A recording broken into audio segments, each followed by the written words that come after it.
दे धडक बेधडक आपल्या परिसरातील ताज्या घडामोडी, घटना, समस्या, विविध क्षेत्रातील सर्वदूर बातम्या पाहण्यासाठी लोकशक्ती लाईव्ह न्यूज चॅनलला सबस्क्राईब करा आणि नोटिफिकेशन मिळवण्यासाठी बेल आयकॉनला प्रेस करा.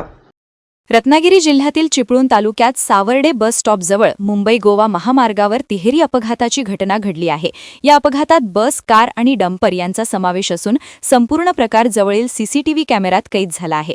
या घटनेमुळे काही काळ परिसरात वाहतुकीची कोंडी निर्माण झाली होती. सुदैवाने या अपघातात कोणतीही जीवितहानी झाली नसली तरी कारचे मोठ्या प्रमाणात नुकसान झाले आहे. मिळालेल्या माहितीनुसार सावर्डे बस स्टॉपवर शाळेतील विद्यार्थ्यांना घेण्यासाठी बस उभी असताना मागून येणाऱ्या कारने बसला ओव्हरटेक करण्याचा प्रयत्न केला. कार पुढे सरकत असतानाच मागून भरधाव वेगाने येणाऱ्या डंपरने कारला जोरदार धडक दिली. या धडकेमुळे कारचे मोठे नुकसान झाले आणि काही क्षण परिसरात घबराट निर्माण झाली. घटना घडताच स्थानिक नागरिकांनी तत्काळ मदतीसाठी धाव घेतली. या घटनेनंतर काही काळ मुंबई गोवा महामार्गावरील वाहतूक विस्कळीत झाली होती. स्थानिकांनी आणि संबंधित यंत्रणांनी तातडीने परिस्थिती नियंत्रणात आणत वाहतूक सुरळीत केली. दरम्यान वाहन चालकांना महामार्गावर वेग आणि ओव्हरटेक करताना विशेष काळजी घेण्याचे आवाहन करण्यात येत आहे. लोकशक्ती लाईव्हसाठी न्यूज ब्युरो, चिपळूण.